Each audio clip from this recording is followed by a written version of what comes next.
नमस्कार, मैं हूं नवजोत रंधावा। शाम के 5 बज चुके हैं और वक्त है चाय पर चर्चा का। तो केदारनाथ मंदिर के कपाट आज खुल चुके हैं। केदार घाटी में जय शिव शंभू के जयकारों की गूंज है। भक्तों का इंतजार खत्म हुआ। कपाट खुलने के बाद कैसी केदारनाथ धाम की रौनक, आपको एक एक तस्वीर दिखाएंगे।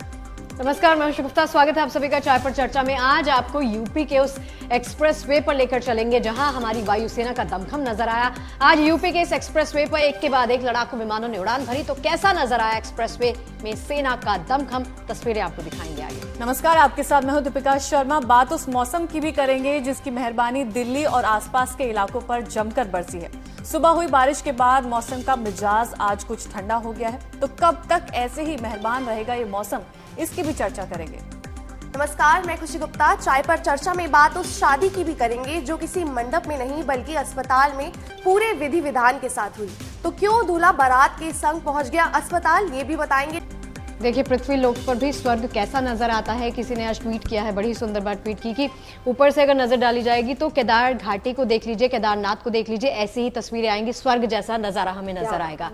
4 धाम में से 3 धामों के कपाट खुल गए हैं। आज सुबह 7 बजे पूरे विधि विधान के साथ केदारनाथ धाम के कपाट अगले 6 महीने के लिए खोल दिए गए। पूरा माहौल हर हर महादेव के जयकारों से गूंज उठा। गुड न्यूज टुडे पर आप सभी ने बाबा केदार के दर्शन भी किए। तो वहीं अब बद्रीनाथ के कपाट खुलने का इंतजार है। 4 मई को भगवान बद्री विशाल अगले 6 महीने के लिए श्रद्धालुओं को दर्शन भी देंगे।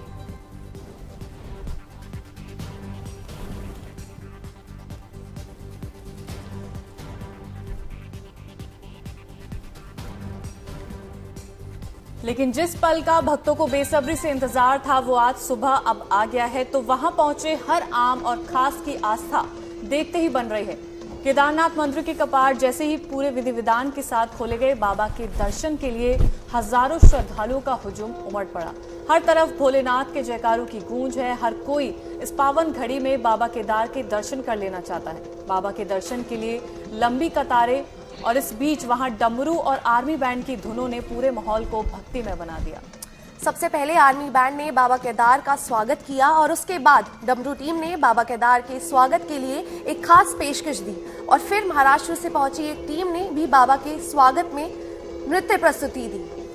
केदारनाथ धाम से आई इन तस्वीरों से अंदाजा लगाया जा सकता है कि इस वक्त आस्था का केदार धाम अद्भुत है, अलौकिक है।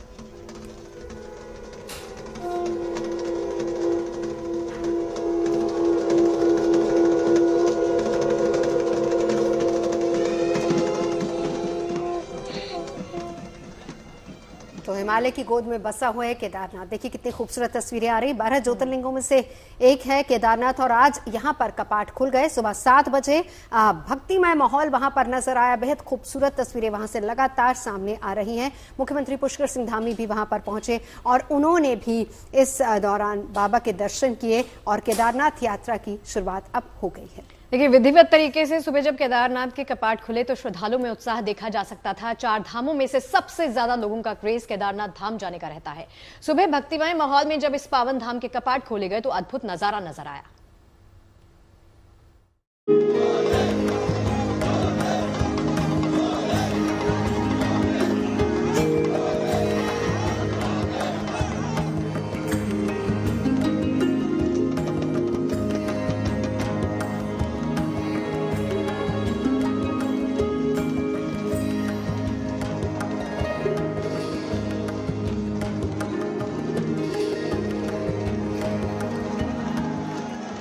ये वो पल है जिसका भक्तों को पिछले 6 महीने से इंतजार था।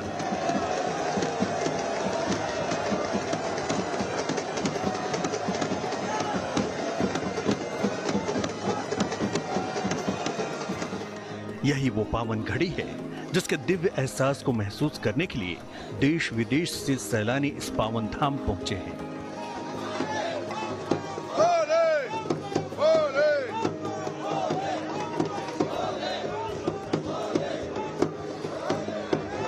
ये उन दिव्य पलों की तस्वीर है जब सुबह केदारनाथ धाम के कपाट खोले गए। हर हर महादेव।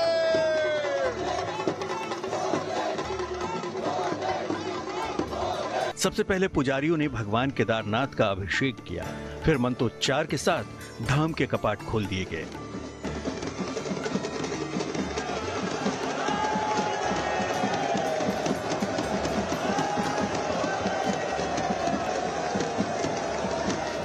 इस दौरान राज्य के मुख्यमंत्री भी धाम में मौजूद रहे। आज मंदिर के कपाट पूरे विधि विधान से ये लेके खोल दिए गए और अब बाबा केदार के दर्शन हर किसी को हो पाएंगे, सुगम हो जाएगा, जो अब तक पिछले 6 महीने तक दुर्लभ था। हर हर महादेव की गूंज के साथ बाबा केदारनाथ के कपाट खोल दिए गए हैं। सीधी तस्वीरें गुड न्यूज टुडे पर हम आपको दिखा रहे हैं।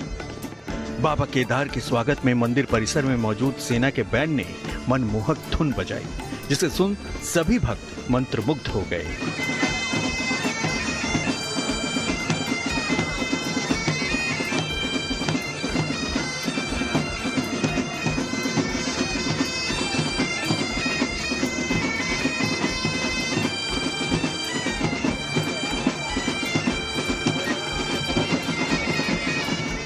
इसी के साथ श्रद्धालुओं के पहुंचने का सिलसिला तेज हो गया।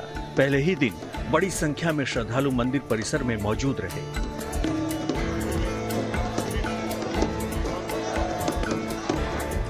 भोलेनाथ का एक मंत्र है जो आप कह रही थी कि कुछ सुनाना चाहिए। ओम त्र्यंबकम यजामहे सुगंधिम पुष्टिवर्धनम उर्वारुकमिव त्रिमित्रमोक्षीयमामृतात्। हर हर भोले। हाँ, तो हर हर भोले की गूंज इसी तरह से पूरे मंदिर परिसर में सुनाई दे रही है। मंदिर और मंदिर परिसर में मौजूद भक्तों पर आसमान से फूलों की बारिश की गई। आसमान में मंडराते हेलीकॉप्टर से मंदिर और श्रद्धालुओं पर होती पुष्प वर्षा का नजारा देखने लायक था। फूलों की बरसात से भक्तों का जोश कई गुना बढ़ गया और हर हर महादेव और जय जय केदार के जयकारे से घाटी गूंज उठी। परसों रात को 11:30 बजे हमने स्टार्ट की थी। हाँ, अब हम इस लाइन में कल से मॉर्निंग से बैठे हुए हैं। कल सुबह से बैठे हुए? कल सुबह से हम बैठे हुए हैं। 24 घंटे हो गए हमें यहाँ पर लाइन में लगे हुए बाबा के दर्शन के लिए। लाइन में लगे हुए हैं, जैसे ही बाबा के कपाट खुलेंगे तुरंत दर्शन करेंगे। और हर साल ओपनिंग के में हम बाबा के दर्शन करने के लिए आते हैं। कल 8 बजे से सुबह से लाइन में लगे हैं। कल सुबह 8 बजे से। 8 बजे से जी। मंदिर परिसर में शिव तांडव स्तोत्र पाठ भी हुआ। जब शिव तांडव स्तोत्र का पाठ शुरू हुआ तो सभी की निगाहें थम गई। तत्पदं दर्शितं येन तस्मै श्री गुरवे नमः। अज्ञानतिमिरान्धस्य ज्ञानाञ्जनशलाकया चक्षुरुन्मीलितं येन तस्मै श्री गुरवे नमः। क्या देसी क्या विदेशी, सभी पर बाबा की भक्ति का रंग चढ़ा नजर आया। केदारनाथ धाम पहुंचा विदेशी भक्तों का एक दल आदि शंकराचार्य की समाधि स्थल में भक्ति में लीन दिखा। ये जो पूरी टीम है फ्रांस से आई हुई है, लगभग 17 लोगों की टीम है। इसमें फ्रांस और यूरोप के लोग हैं। आदि गुरु शंकराचार्य की समाधि स्थल पर हम यहाँ पर मौजूद हैं और मुझे हैरानी हो रही है इन लोगों को मंत्रोच्चार इस तरह से करते हुए, जैसे हम भारतवर्ष में देखते हैं, यहाँ के लोगों को देखते हैं पूरी आस्था और श्रद्धा में, वैसे ही इन लोगों को भी हम देख पा रहे हैं। शिव के गण यानी नागा साधुओं का भी केदारनाथ पहुंचने का सिलसिला शुरू हो गया है। अगले 6 महीने वो यही शिव धाम में रहेंगे। स्वयं विराजमान है भगवान यहाँ पे। यहाँ पे आप आओगे तो आपको ऐसा लगेगा कि जैसे एक नई ऊर्जा आ गई है। आप जैसे कितने साधु महात्मा आते हैं? 300, 400, 500 महात्मा आते हैं, हर साल आते हैं। हर हर महादेव की गूंज चारों तरफ, चारों फिजाओं में यहाँ पर है। नमः पार्वती पते हर हर महादेव। केदारनाथ धाम की यात्रा न सिर्फ आध्यात्मिक यात्रा है, बल्कि ये पहाड़ और पहाड़ी संस्कृति को समझने का अवसर भी है। पहाड़ी वेशभूषा में बाबा के दर्शन को पहुंची कई महिलाओं ने मंदिर परिसर में लोक नृत्य कर महादेव की स्तुति की। केदारनाथ में इस वक्त हम मौजूद हैं और जाहिर सी बात है देवभूमि उत्तराखंड में है, तो यहाँ की संस्कृति भी देखने को मिल रही है। कुछ प्यारी सी महिलाएं हमारे साथ मौजूद हैं और उत्तराखंड को ऐसे कोई समझे ना समझे, लेकिन जब इस नथ को कोई देखता है तो जरूर पहचान जाता है। इस नथ को क्या कहती हैं? ये हमारी पारंपरिक नथ है, टेरी नथ बोलते हैं इसको। और ये शायद शादी के बाद ही पहनी जाती है? हाँ जी, हमेशा पहनते हैं इसको। हमेशा कोई भी शुभ काम होता है घर में तो आप लोग पहनती हैं? जी मैम। केदारनाथ की यात्रा हमें सेवा भाव सिखाती है, समर्पण की सीख देती है। करुणा का पाठ पढ़ाती है। इस दरबार में छोटे बड़े का भेद मिट जाता है, रह जाते हैं तो सिर्फ शिव। यहाँ पहुंचे राज्य के मुख्यमंत्री पुष्कर सिंह धामी ने अपनी पत्नी के साथ मंदिर परिसर में भक्तों को भंडारे का प्रसाद बांटा। यही वो भाव है लोगों को इस धाम पर खींच लाता है और उस परम शांति का एहसास कराता है। केदारनाथ से श्वेता झा के साथ bureau report, good news today.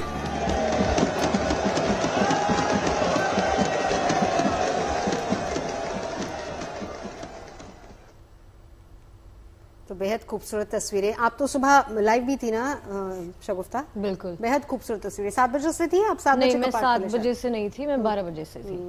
तो ऐसी तस्वीरें सचमुच नहीं देखी हैं। और वो जो गेस्ट साथ में थे उन्होंने एक बात कही कि आदि हैं, अंत हैं, शिव ही अनंत हैं, और शिव ही अंत है और शिव ही अनंत है।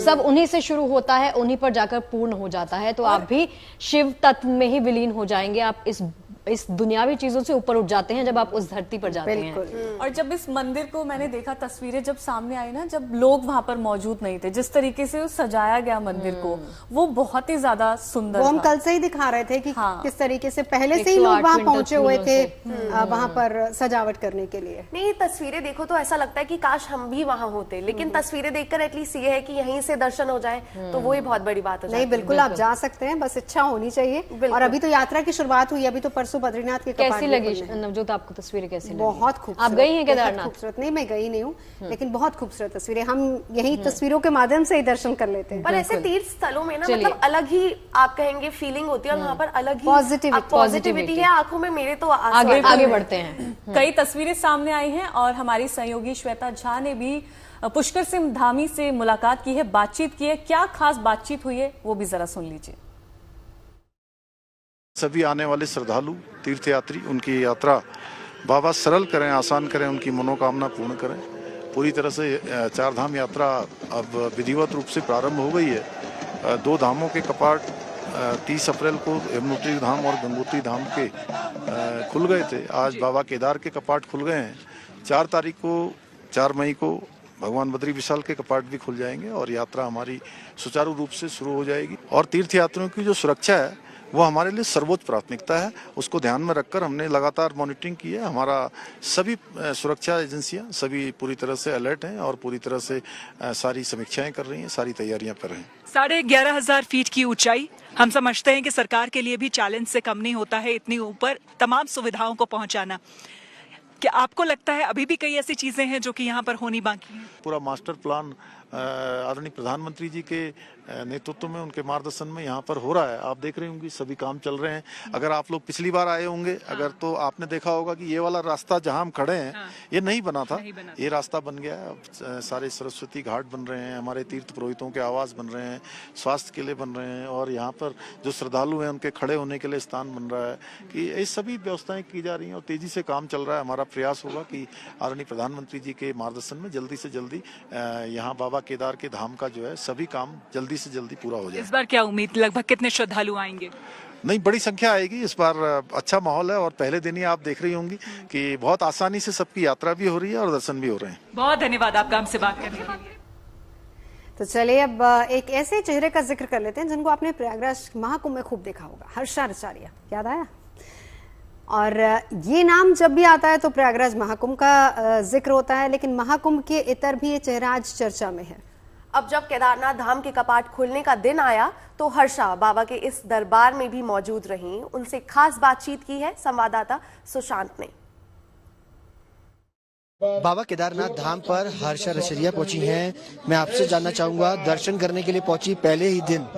हाँ जी, ये बाबा बुला लेते हैं क्योंकि बिना बाबा की मर्जी के तो कोई यहाँ तक पहुंच ही नहीं सकता है, तो बाबा बुला लेते हैं, हम आ जाते हैं। आपके जीवन में बाबा भोलेनाथ का कितना बड़ा स्थान? मेरा जीवन ही उनका है। मैं अपनी मतलब कोई भी चीज, एक होता ना 24 घंटे की कोई भी चीज, चाहे वो सांस लेना क्यों ना हो, मैं उनके बिना कल्पना ही नहीं कर सकती हूँ। दर्शन करें अभी नहीं। अच्छा, ये बताइए कि कैसे आप आए? ट्रैक करके 2 दिन पहले, मतलब मैं परसों यहाँ पे आ गई थी और ट्रैक करके आई हूँ, और मुझे बहुत खुशी है कि मैं ट्रैक करके आई हूँ। बाबा केदारनाथ के महत्व, मान्यता की अगर बात करें, क्या कुछ? इनका देखिए, सबकी जिंदगी में हर अलग अलग धाम का महत्व होता है। कोई कहीं से कनेक्ट होता है, किसी की आत्मा कहीं से कनेक्ट होती है। मेरी आत्मा यहाँ से कनेक्ट है, और जब से मैंने यहाँ आना शुरू किया है, जब से मैंने यहाँ की एनर्जी को महसूस करना शुरू किया है, तब से मेरी जिंदगी में तो बहुत बड़े बड़े परिवर्तन मैंने देखे हैं। महाकुंभ में भी आप नजर आए थे और आकर्षण का एक केंद्र, सब लोग आपको पूछ रहे थे यार यहाँ पर भी आप पहुंचे हैं। सब बाबा की कृपा है, उनका आशीर्वाद है, और जो कुछ हो रहा है, चाहे वो महाकुंभ हो, चाहे मेरी पर्सनल लाइफ हो, सब उन्हीं की वजह से हो रहा है। बाबा से क्या कुछ मांगेंगे?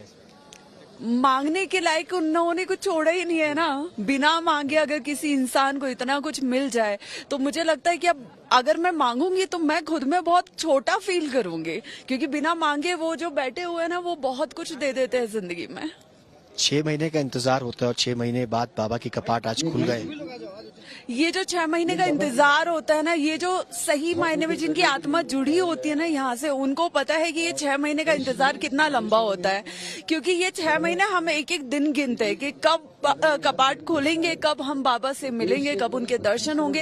ये 6 महीने हमारे लिए बहुत भारी होते हैं, और जब जिस दिन पट खुलते हैं वो दिन भी भारी होता है। भले मुझे यहाँ पे पुजारी जी वगैरह सब समझाते हैं कि अरे कोई बात नहीं, बाबा की पालकी जा रही है, कपाट बंद हो रहे हैं, लेकिन फिर खोलेंगे, लेकिन वो चीज को एक्सेप्ट करना थोड़ा सा टफ हो जाता है। बहुत बहुत शुक्रिया।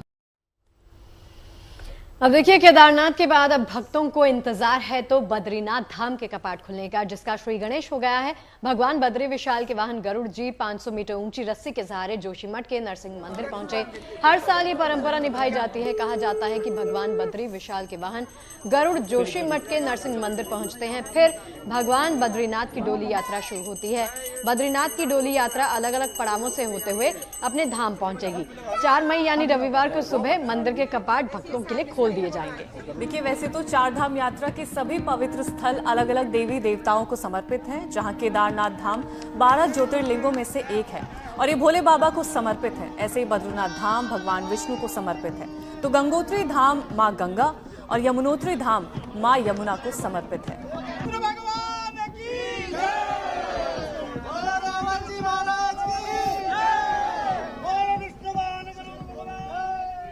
और चलिए बात करते हैं रामनगरी अयोध्या की। तो इस नगर निगम ने इस बार अयोध्या और फैजाबाद शहरों को जोड़ने वाले महत्वपूर्ण मार्ग रामपथ के 14 किलोमीटर के हिस्से में शराब और मांस की बिक्री पर रोक लगाने का प्रस्ताव पारित किया है। ये बैन पान, गुटखा, बीड़ी, सिगरेट पर लागू होगा। रामपथ ही श्री राम मंदिर स्थित है। रामपथ के 14 किलोमीटर के क्षेत्र में मांस की बिक्री बैन कर दी गई है। रामपथ के आसपास शराब बेचने पर भी पाबंदी होगी।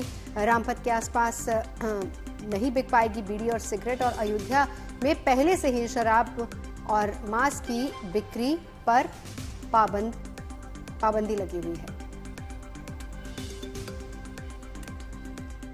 देखिए, हमारी कार्यकारिणी ने सर्वसम्मति से यह प्रस्ताव पारित किया कि रामपथ जो एक जिसका नाम हमारे आराध्य प्रभु श्री राम के नाम से जुड़ा हुआ है, उस पथ की अपनी एक मर्यादा है, उस पथ की अपनी एक गरिमा है, उसका अपना एक सांस्कृतिक महत्व है। हमारी कार्यकारिणी ने इस बात का अनुभव किया कि इस पथ पे शराब और मांस मछली की बिक्री नहीं होनी चाहिए। उन्होंने सर्वसम्मति से यह प्रस्ताव पारित किया कि इस बिक्री पर रोक लगाई जाए। अब चूंकि शराब की बिक्री का लाइसेंस जिला प्रशासन जारी करता है, तो हम लोगों ने जिला प्रशासन के जिम्मेदार अधिकारियों को उसके लिए पत्राचार किया हुआ है। स्वास्थ्य विभाग को मीट की दुकानों के रोक के लिए पत्राचार किया हुआ है, और हमें उम्मीद है कि शीघ्र ही हम इन सब चीजों को लागू करा पाएंगे। जन भावनाएं इस बात के लिए इसके प्रतिकूल थी कि रामपथ जैसे जिस पथ का नाम भगवान के नाम पे जुड़ा है, और जो हमारे लिए हमारी संस्कृति के सर्वोच्च आदर्श है, सर्वोच्च बिंदु है, तो उनके नाम से जुड़े हुए किसी पथ पर इस तरह के गर्भित पदार्थों की बिक्री नहीं होनी चाहिए। इतना अच्छा मौसम, इतना अच्छा मूड, सुबह सुबह की रंगत, मौसम मस्ताना, रास्ता अनजाना। इतनी अच्छी आवाज है ना कि हम गा ही नहीं पा रहे। खुशी ने क्या साथ दिया मेरा, एटलीस्ट खुशी ने मुझे सपोर्ट किया, ताल से हाथ मिला दिया। सुबह 5:20 हाँ। और ऐसी आंधी शुरू हुई और उसके बाद तूफान। देखा आपने? हाँ, मैं 5 बजे उठ गई थी। मुझे लगा कि शायद क्योंकि बिजली कड़क रही थी, मुझे लगा शायद बाहर मतलब नॉर्मली सुबह सुबह हमारे जो सोसाइटी में मंदिर लोग वगैरह है घूमते वहाँ पे फिरते हैं। भजन लगा देते, तो मुझे लगा शायद इतना शोर शायद वहीं का आ रहा है। आज मुझे भी ना अलार्म ने नहीं उठाया, बारिश की आवाज ने उठाया। इतना मजा आया ना सुबह, ऐसे ही रहना चाहिए मौसम, है ना? हाँ, मैं भी बहुत अच्छा बाद मतलब जब निकली तो बिल्कुल भी धूप नहीं थी और हवाएं चल रही थी, और ऑफिस आने का जो रास्ता था वो अच्छा लग रहा था। बहुत दिन बाद, अरसे बाद। मैं आई 10:30। हाँ 10:30 सुबह अच्छा मौसम, 10:30-11 बहुत अच्छा मौसम था वो। मैं तो 1:30-2 बजे निकली, तब भी बहुत अच्छा मौसम। अब उम्मीद ये है कि आने वाले 1-2 दिन भी इसी तरह रहे। खुशी, आज हम चाय का इंतजार नहीं कर रहे थे किसी से, बट किसी को इवनिंग में भी आना चाहिए था ना, है ना? उसके लिए किसी दिन एकदम से आज शिफ्ट चेंज करा लिया कीजिए, ऐसे ही है ना? मौसम अच्छा है, चाय लेके आऊंगी, चाय लेके आती हूँ। चलिए चेंज करा लीजिए, आगे बता देते हैं खुशी। जी बिल्कुल, आपको बता दें मौसम जो है बहुत सुहाना हो चला है और दिल्ली एनसीआर में आज बारिश भी हुई है, तो वीकेंड पर कैसा मौसम रहेगा आपको बताते हैं। बिल्कुल, देखिए दिल्ली एनसीआर में क्या कुछ मौसम का ने करवट बदली है वो आपको दिखाते हैं। चलिए, मौसम के रुख को बदलते हुए और क्या भविष्यवाणी भी की गई है वो भी तस्वीरों के माध्यम से आपको दिखाते हैं।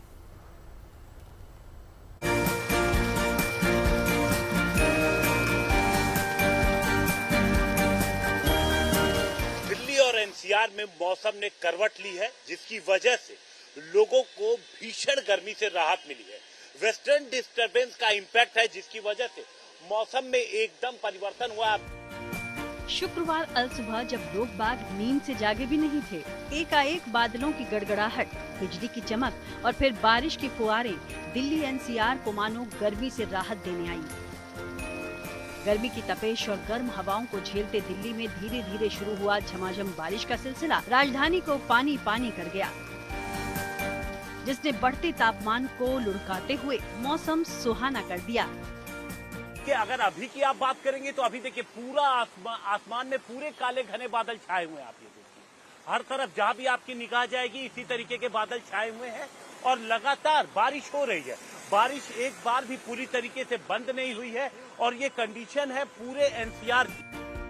बारिश, आंधी और तूफान ने दिल्ली और आसपास के मौसम का मिजाज पूरी तरह बदल कर रख दिया। हालांकि तेज बारिश की वजह से सड़कों पर कई जगह पानी इकट्ठा हो गया, जिससे आवाजाही में परेशानी भी आई। लेकिन बेमौसम हुई ये बरखा बहार जिस तरह से बरसी, गर्मी से आजिज लोगों को राहत और सुकून की सांसें दी गई। वैसे दिल्ली एनसीआर को लेकर 1 मई के लिए पहले ही मौसम विभाग का येलो अलर्ट था, लेकिन जिस अंदाज में आज बारिश की फुहारें पड़ी, उसको देखते हुए मौसम विभाग ने राजधानी के लिए अब रेड अलर्ट दिया है। आईएमडी के फोरकास्ट के लिहाज से दिल्ली में और एनसीआर में रेड अलर्ट जारी किया गया था। शुक्रवार की सुबह जब आप उठे होंगे तो निश्चित रूप से पेड़ों की खड़खड़ाहट, आसपास में जो तेज हवाएं चल रही थी उसकी आवाज से आपकी नींद खुली होगी। मूसलाधार बारिश हुई है दिल्ली के लगभग सारे इलाकों में और दिल्ली ही नहीं, पश्चिमी उत्तर प्रदेश में भी इसका असर देखने को मिला। जबरदस्त बारिश, तेज हवाएं और इसका असर कुल मिलाकर ये हुआ है, कल आईएमडी के लिहाज से दिल्ली में अधिकतम तापमान तकरीबन 39 डिग्री सेल्सियस तक था और आज वो घटकर 33 डिग्री तक आ गया, यानी कि 24 घंटे के अंतराल में लगभग 5 से 6% की गिरावट अधिकतम तापमान में दिल्ली में देखने को मिल रही है। बहरहाल तपते राजधानी और आसपास के इलाकों का मिजाज बारिश ने जरूर बदला है, जो राहत की ही गुड न्यूज है। ऐसे में हमारी भी आप लोगों से बारिश के दौरान घर में ही रहने की सलाह है, लेकिन अगर जरूरी काम है तो बाहर एहतियात के साथ ही जाएं। दिल्ली से अमित भारद्वाज और हिमांशु मिश्रा के साथ bureau report, good news today. देखिए, दिल्ली एनसीआर में आखिर अचानक से मौसम में बदलाव कैसे देखने को मिला है, इसके बारे में मौसम वैज्ञानिक क्या बोल रहे हैं वो सुनाते हैं आपको। बात करें, आप देख सकते हैं कि नॉर्थ वेस्ट इंडिया में पूरा क्लाउड भरा हुआ है। ये एक वेस्टर्न डिस्टर्बेंस है जो इस समय पंजाब के ऊपर है और इसके साथ ही लोअर लेवल में बाकी फेवरेबल प्री मानसून सीजन के जो होते हैं सर्कुलेशन पैटर्न बने हुए हैं राजस्थान के ऊपर और साथ में ही ट्रफिंग है राजस्थान से लेके केरला तक और इसके बाद ईस्ट वेस्ट ट्रफ एक बना हुआ है राजस्थान से लेके बांग्लादेश तक। ये सारी चीज़ें फेवरेबल हैं और नॉर्थ वेस्ट इंडिया में जो इनहांस एक्टिविटी हुआ उसका जो मेजर रीज़न वो है कि वो वेस्टर्न डिस्टर्बेंस भी साथ में आ गया। तो ये कारण ही है कि सारी जगह रेनफॉल एक्टिविटी, थंडरस्टॉर्म एक्टिविटी रहा पूरे राज्यों के लिए। एनसीआर दिल्ली का ही नहीं, जो पंजाब, हरियाणा, बाकी एडजॉइनिंग राज्यों में भी था, जम्मू कश्मीर में भी था, तो सारी जगह हमारा जो ऑरेंज अलर्ट था ही। तो खबर अब उत्तर प्रदेश से, जहां पर शाजापुर में भारत की वायुसेना गंगा एक्सप्रेसवे पर अपना दमखम दिखाती नजर आई। अब से थोड़ी देर पहले 3.5 किलोमीटर लंबी हवाई पट्टी पर मिराज, राफेल और जगुआर जैसे लड़ाकू विमान उतरे। खास बात ये रही कि जब ये प्रैक्टिस चल रही थी तो उस वक्त आंधी तूफान का मौसम था। खास बात यह है कि इसी जगह 3 घंटे नाइट लैंडिंग शो भी होगा, जो शाम 7 बजे से शुरू होकर रात 10 बजे तक चलेगा। कल भी दिन में फाइटर प्लेन एयर शो करेंगे। गंगा एक्सप्रेसवे यूपी का चौथा ऐसा एक्सप्रेसवे है जिसमें हवाई पट्टी है। ये रात में लैंडिंग की क्षमता वाला देश का पहला एक्सप्रेसवे है। ये एक्सप्रेसवे मेरठ से प्रयागराज तक बन रहा है।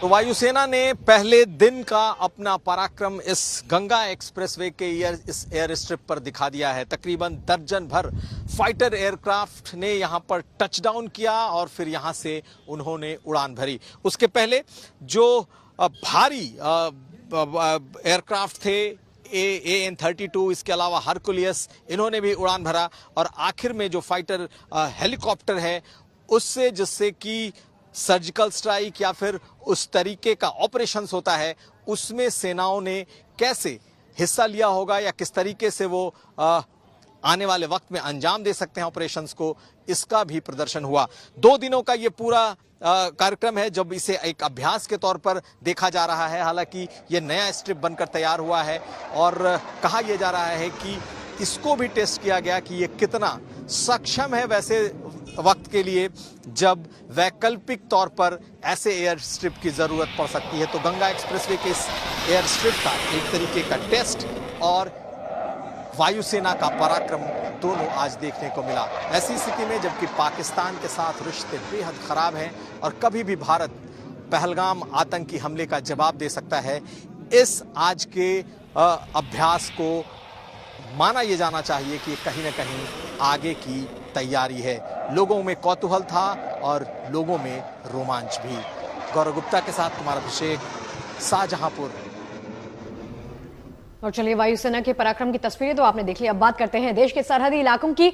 जम्मू कश्मीर के उरी में बॉर्डर से महज 200 किलोमीटर की दूरी पर तलवारी गांव मौजूद है, जहां के स्कूल में छात्रों को टीचर अपनी सुरक्षा के गुर सिखा रहे हैं। दरअसल बॉर्डर का इलाका होने के चलते यहां सीमा पार से गोलीबारी की आशंका बनी रहती है। पहलगाम हमले के बाद यह आशंका और ज्यादा बढ़ गई है।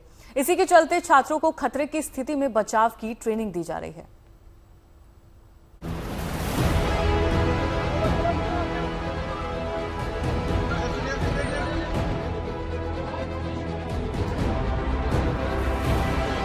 ये तस्वीरें हैं जम्मू कश्मीर के बारामूला जिले की, जहां चप्पे चप्पे पर सुरक्षा को लेकर चौकसी बढ़ती जा रही है। हर आने जाने वाली गाड़ियों की जांच हो रही है। पहलगाम हमले के बाद से बारामूला में पुलिस के जवान पूरी मुस्तैदी से अपनी ड्यूटी निभा रहे हैं। इन सबके बीच सरहद के बेहद करीब बारामूला जिले के उरी इलाके के एक स्कूल में भी बच्चों की सुरक्षा को लेकर सतर्कता बढ़ती जा रही है। उन्हें यहाँ ये ट्रेनिंग दी जा रही है कि सीमा पार से अगर गोलीबारी होती है तो वैसी स्थिति में खुद को कैसे सुरक्षित बचाना है। आपको महफूज करना है आपने, तो आप कैसे महफूज करेंगे? एकदम पोजीशन,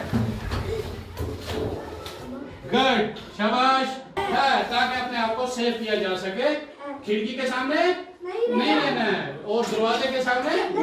LOC उड़ी में, और ये लास्ट विलेज है तिलावाड़ी, और यहाँ पे ये स्कूल इस वक्त भी चल रहा है और यहाँ पे बच्चों को ट्रेनिंग दे रहे हैं कि अगर अल्लाह बचाए कि किसी किस्म का कोई पाकिस्तान ने सीज फायर वायलेशन की है तो किस तरह अपने आप को बचाना है। ये आप देख सकते हैं, ये जो लोकल टीचर यहाँ पे इनको गाइड कर रहे हैं।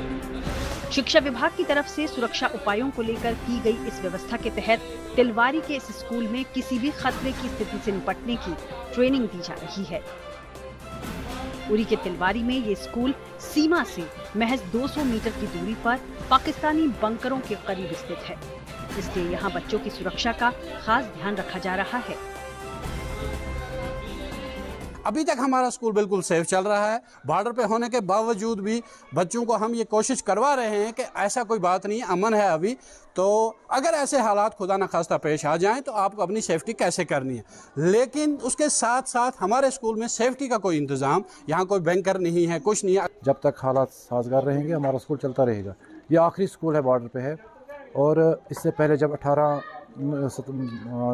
की बात अगर हम करें तो फायर जितना भी पाकिस्तान का आता था ये हिट होता है स्कूल।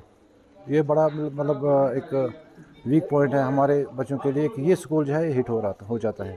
उनके जितने भी फायर आते हैं वो यहाँ हमारे स्कूल के आसपास पड़ते हैं। इवन हमारे स्कूल के ऊपर भी पड़े हैं, और उस वक्त हमने बड़ा मुश्किल से मतलब बच्चों को यहाँ से निकाला था। तो हम नहीं चाहेंगे कि ऐसा और दोबारा हो। उरी में जहां ये स्कूल है, उस तिलवारी गांव में सिर्फ 2 सामुदायिक बंकर हैं। टीचर इस स्कूल परिसर में भी सुरक्षा के लिहाज से बंकर बनाने की मांग कर रहे हैं। बहरहाल छात्र पूरी शिद्दत से यहां सुरक्षा को लेकर दी जा रही ट्रेनिंग में भाग ले रहे हैं,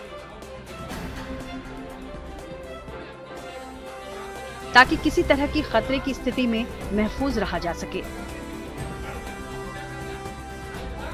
उरी से शेख दाऊद के साथ bureau report, good news today. Kashmir के पहलगाम में हुए हमले के बाद सुरक्षा बलों के जवान पूरी मुस्तैदी बरत रहे हैं और इन सब के बीच सुरक्षा को लेकर नए प्रोटोकॉल्स लागू किए गए। इसके तहत पर्यटन स्थलों पर एंट्री FIDA स्क्वाड से लेकर क्विक रिस्पांस टीम की भी तैनाती की गई है। इससे जुड़ी हमारे संवाददाता मीर फरीद की रिपोर्ट देखिए।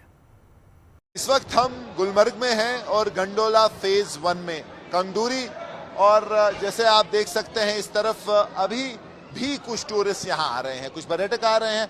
और ख़ास बात यह है कि जो सरकार ने पहलगाम टेरर अटैक के बाद जो सुरक्षा एजेंसीज ने लाइसेंस कुछ लिए हैं, कुछ सीख ली है, उसके तहत कुछ नए कदम उठाए गए हैं सुरक्षा को बढ़ाने के, कुछ सुरक्षा को मजबूत करने के। खासकर जो ऐसे पर्यटन स्थल हैं जहां बहुत ज़्यादा जो टूरिस्ट फुटफॉल रहता है, तो उसके तहत जो एंटी फिदाई स्क्वाड है, यानी कि पहलगाम जैसा अगर हमला करने की कोई कोशिश करता है तो उसके लिए क्विक रिएक्शन टीम्स जो स्पेशलाइज करती हैं एंटी टेरर ऑपरेशंस में, उनको जो है यहाँ तैनात किया गया है। मैं आपको इस तरफ से दिखाऊंगा। और न सिर्फ क्विक रिएक्शन टीम्स, पहले इस तरफ जो एक्सेस है उसमें BSF के जवान, CRPF के जवान जो है ड्यूटी दे रहे हैं। यहाँ लगातार दिन भर ड्यूटी होती है जब तक टूरिस्ट आते हैं। और उसके बाद अगर आप इस तरफ आएंगे तो जो एंटी फिदाई स्क्वाड है, ये जवान जो है यहाँ पे एंटी फिदाई स्क्वाड है, ये जम्मू कश्मीर पुलिस का, जो कि 24 घंटे अलर्ट पे है। क्विक रिएक्शन टीम्स हैं। और पहलगाम की बात करें तो जो वहाँ गलतियाँ हुई थी, जहाँ कोई सुरक्षा बल के जवान नहीं, जैसे आप देख सकते हैं गंडोला में भी ये ऊपर जाते हैं और जो भी फेज है वहाँ पे लगातार गश्त चलती रहती है। तो ये नए कदम हैं जो उठाए गए हैं कि ऐसी जगहों पे जहाँ पर्यटक बहुत ज़्यादा हैं, और उसके बाद जो इनपुट्स भी आए हैं, जैसे लगातार इनपुट आ रहे हैं खुफिया एजेंसीज को कि अभी भी स्लीपर सेल जो हैं एक्टिव हैं, और उनको आदेश हैं उनके हैंडलर्स के जो कि उस पार बैठे हैं कि सॉफ्ट टारगेट्स हिट करें, और जो है पर्यटक अगर हैं कहीं उन पे भी और हमले हो सकते हैं। तो कोई चांस नहीं ले रहे हैं सुरक्षा एजेंसीज। और ऐसे ही एंटी फिदाई स्क्वाड आपको कई और जगह पे मिलेंगे। खासकर गुलमर्ग की बात करें, बहुत फेमस जो है पर्यटन स्थल है, यहाँ पे बहुत ज़्यादा सुरक्षा में जो है उसको बूस्ट किया गया है। और ऐसे ही स्क्वाड, ऐसे ही क्विक रिएक्शन टीम्स आपको जगह जगह मिलेंगी। तो पहलगाम हमले के बाद जो नया सिक्योरिटी प्रोटोकॉल है उसके तहत ऐसे ही जो सुरक्षा के कड़े बंदोबस्त हैं आपको हर किसी पर्यटन स्थल में मिलेंगे जहां ज्यादा टूरिस्ट फुटफॉल होता है। कैमरा पर्सन मुजफ्फर अहमद के साथ मीर फरीद, गुलमर्ग। और चलिए दिल्ली की बात कर लेते हैं। दिल्ली को आज नई बसों की सौगात मिली। मुख्यमंत्री रेखा गुप्ता ने 400 बसों को हरी झंडी दिखाई। 9 मीटर की इन छोटी बसों को दिल्ली इलेक्ट्रिकल व्हीकल इंटरकनेक्टर यानी देवी नाम दिया गया है। इन बसों को लास्ट माइल कनेक्टिविटी के मद्देनजर उन कॉलोनियों में चलाया जाएगा जहां पर पहले कोई कनेक्टिविटी नहीं थी। इससे लोगों को मेट्रो स्टेशन तक पहुंचने में बहुत बड़ी सुविधा मिलेगी।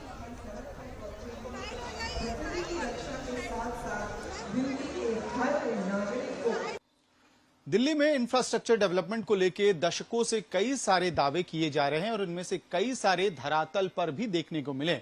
लेकिन चाहे वो शीला दीक्षित की सरकार हो या फिर अरविंद केजरीवाल की सरकार, ट्रांसपोर्ट एक वीक डिपार्टमेंट माना जाता था और उसमें भी लास्ट माइल कनेक्टिविटी बहुत बड़ा सवाल होता था। खास तौर पे जब मोहल्लों से आप दफ्तरों के लिए निकलते हैं, मेट्रो तक जाना एक चैलेंज है, दो मोहल्लों के बीच की कनेक्टिविटी एक चैलेंज है और महिलाओं को इसकी वजह से बहुत सारी समस्याओं का सामना करना पड़ता था। आखिर में अगर आप मान लीजिए एक सैटेलाइट इलाका दिल्ली का बुराड़ी से पार कहीं मेट्रो से उतर भी जाते हैं या गाड़ी से कहीं ड्रॉप ले लेते हैं, फिर वहां से घर तक का सफर कैसे तय होगा, ये सवाल बना रहता। तो ऐसे में ई रिक्शा या फिर प्राइवेटली ओन्ड जो छोटी बसें हैं जिसमें बहुत ज्यादा भीड़ होती थी, उन बसों के सहारे दिल्ली वालों की जिंदगी अब तक चलती थी। लेकिन फिलहाल अगर आप अपने घर से अपने घर तक या दूसरे मोहल्ले तक जाना चाहते हैं तो इस तरह की बसें दिल्ली की सड़कों पर अब चलती हुई दिखाई देंगी। इसको देवी नाम दिया गया। दिल्ली की मुख्यमंत्री रेखा गुप्ता और केंद्रीय मंत्री धर्मेंद्र प्रधान ने देवी बस फ्लीट को लॉन्च किया। 400 बसें आज लॉन्च की गई है। जिस सीट पे मैं अभी बैठा हूं, ये असल में 6 सीट्स ऐसी हैं इस बस के अंदर जो महिलाओं के लिए रिजर्व है। कुल मिला के 23 सीटें हैं। जो हरी वाली सीटें हैं इस पे कोई भी व्यक्ति यानी कि महिला, पुरुष, बुजुर्ग कोई भी आके बैठ सकता है। लेकिन जो पिंक सीट्स हैं ये महिलाओं के लिए रिजर्व्ड हैं और साथ ही जो महिलाएं हैं उनके लिए कम्यूट फ्री होगा। यहां आप इंडिकेशन देख सकते हैं। ये जो 2 सीट्स हैं असल में जो फिजिकली डिसेबल्ड हैं या कोई चैलेंजेस है फिजिकली, उनके लिए रिजर्व्ड है।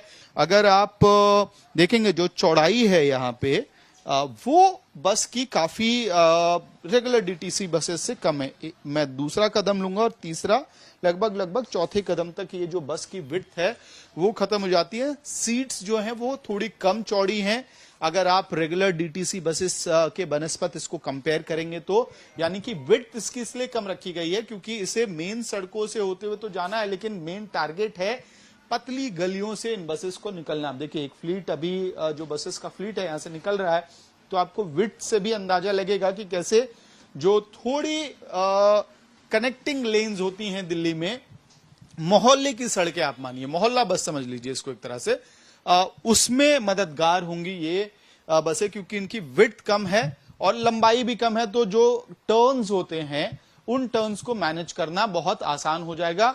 बस की लंबाई और चौड़ाई दोनों को छोटा किया गया है। 23 टोटल सीट्स हैं। 6 महिलाओं के लिए रिजर्व है, 2 फिजिकली डिसेबल्ड लोगों के लिए रिजर्व है और ईवी 100% ईवी बसेस हैं, यानी कि पूरा का पूरा एनर्जी कंजम्पशन जो है वो इलेक्ट्रिक होगा। जीरो स्मोक कहा जा रहा है, पोल्यूशन नहीं होगा। तो पोल्यूशन की भी समस्या से निजात पाने के लिए, वेहिकुलर पोल्यूशन को कम करने के लिए, पब्लिक ट्रांसपोर्ट को प्रमोट करने के लिए माना जा रहा है कि आमतौर पे दुनिया भर में इस तरह के एक्सपेरिमेंट्स काफी सक्सेसफुल रहे हैं। तो दिल्ली में भी जब देवी बसेस की फ्लीट फुल पावर से, फुल स्ट्रेंथ में दिल्ली की सड़कों पे दिखाई देगी 1 साल के अंदर अंदर, तो तस्वीर बदलती हुई दिखेगी। हाँ, ये पहला फ्लीट है जिसको दिल्ली की मुख्यमंत्री रेखा गुप्ता और केंद्रीय मंत्री धर्मेंद्र प्रधान ने फ्लैग ऑफ किया है। मुख्यमंत्री रेखा गुप्ता से हमने बात की तो उन्होंने कहा कि आने वाले समय में इस तरह की और बसेस, यानी कि जैसे ही फ्लीट्स तैयार होती जाएंगी उनको सड़कों पे उतारने का काम शुरू किया जाएगा ताकि जल्दी से जल्दी डीकंजेशन किया जाए, लोगों का प्राइवेट ट्रांसपोर्ट से डिपेंडेंस धीरे धीरे पब्लिक ट्रांसपोर्ट की तरफ शिफ्ट किया जाए, सेफ और सिक्योर जर्नी के लिए लोगों को एक अपॉर्चुनिटी दिल्ली में दी जाए। वीडियो सहयोगी मनीष बिधूड़ी के साथ मेहमद भारद्वाज, दिल्ली। आर्टिफिशियल इंटेलिजेंस के इस दौर में एआई रोबोट ने इंसानों का काम काफी हद तक आसान कर दिया है। चीन के शेंजिंग में केबल टनल की निगरानी के लिए 4 पैरों पर चलने वाले एक एआई रोबोट की तैनाती की गई है। ये रोबोट टनल के भीतर बिजली की तारों की जांच करेगा और किसी भी फॉल्ट के डिटेक्ट होने पर सीधा जानकारी सिस्टम तक पहुंचाएगा। देखिए ये रिपोर्ट।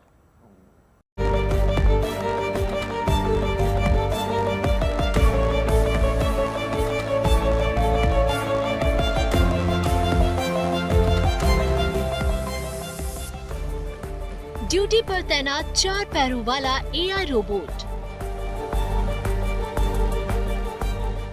इंसानी मदद के बिना बिजली केबल टनल की करेगा निगरानी।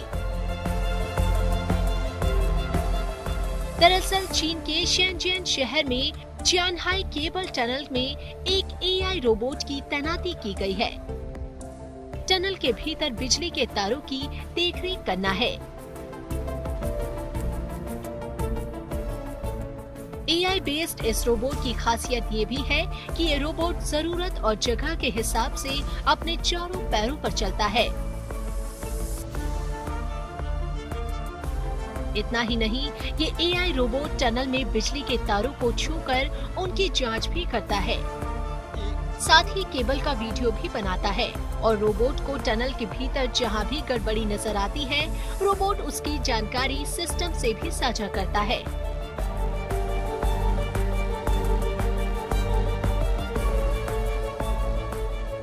फिलहाल शैनज़ेंग शहर में इस तरह के रोबोट का अभी ट्रायल चल रहा है, लेकिन जल्द ही आने वाले दिनों में चीन में केबल टनल की निगरानी का काम पूरी तरह से AI रोबोट को सौंप दिया जाएगा,